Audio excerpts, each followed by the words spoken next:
Compass Health Network. It's Katrina. I'm here with Dr. Bart Andrews from Behavioral Health Response.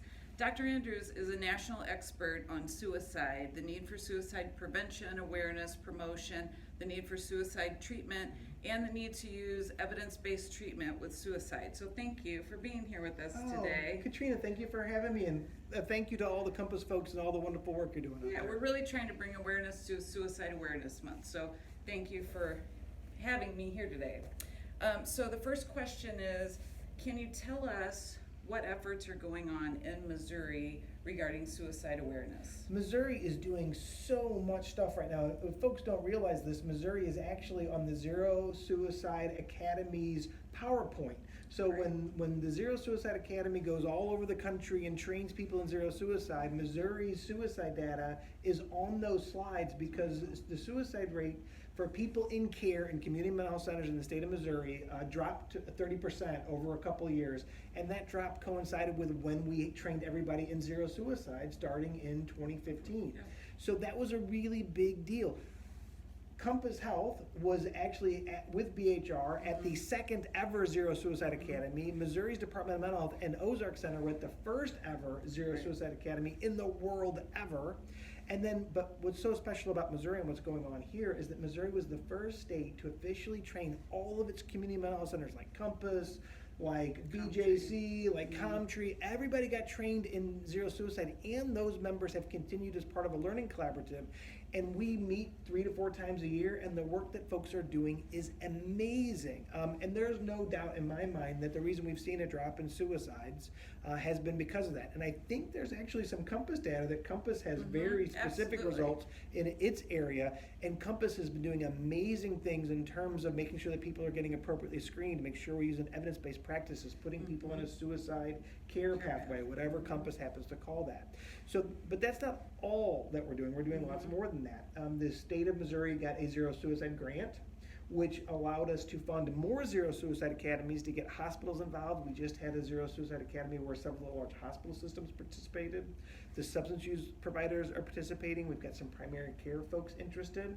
And as part of that, there are efforts going on in Kansas City and Rediscover, where they're doing a lot of suicide enhanced care. And here in St. Louis, BHR has clinicians placed at Mercy, their main campus in Creve Coeur, and at Barnes Jewish Hospital down in the city, and we're doing CAMS, Collaborative Assessment and Management of Suicidality, in hospital settings. And from what we can tell, it's the first time that's being done in hospital settings in the state of Missouri. So we're bringing evidence-based practices to the hospitals. That's great.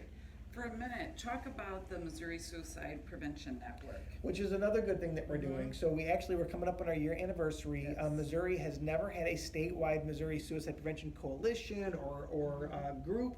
And so we created the Missouri Suicide Prevention Network, where we have representatives from all over the state working to improve suicide prevention at a state level. A lot of those efforts include getting links to all the trainings and training toolkits on our website. We're working on a training for school systems and also assessing where school systems at. That's connected to legislation. We're currently working on updating the state of Missouri suicide prevention plan. The website is up and running. Oh, data.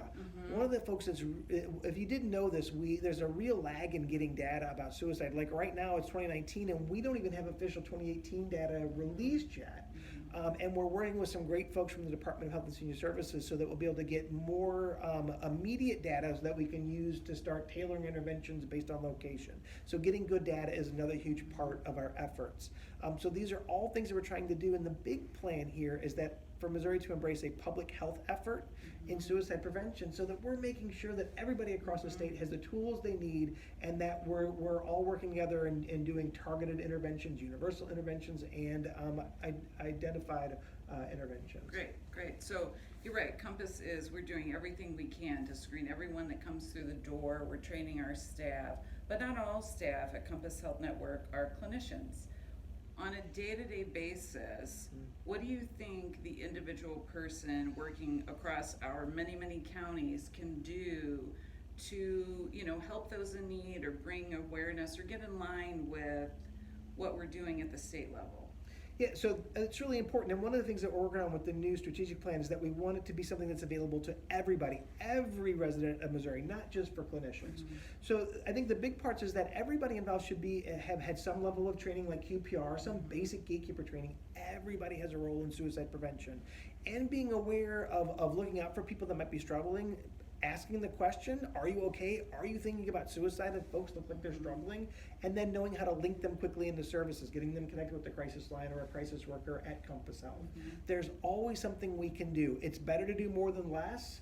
And I think one of the big myths out there is that if people really want to kill themselves, there's nothing we can do to stop it. That's just not true. The data overwhelmingly shows that over 90% of people who attempt suicide do not go on to die by suicide. And in fact, for teens, that percentage is even a higher percentage. So if we can help teens stay alive and stay for the moment, they'll mostly get through that crisis and they'll stay alive forever, which is pretty cool. Right. Well, Compass Health Network, I'm thrilled that we had Dr. Bart Andrews with us today. He is tirelessly fighting the fight to bring awareness to suicide. As you can see today, you're so educational. Every time I'm with you, I learn something. Thanks, so I appreciate you. Thank you, Katrina. And a big shout out to all you folks at Compass that are doing this work day in and day out. You are a huge part of the state zero suicide effort, and we appreciate you so much. So thank you. Great. Thanks, guys. And if you have any questions about what you can do or any of our efforts within Compass Health Network, please contact me or send me an email. Thanks. Have a great day. See ya. Bye.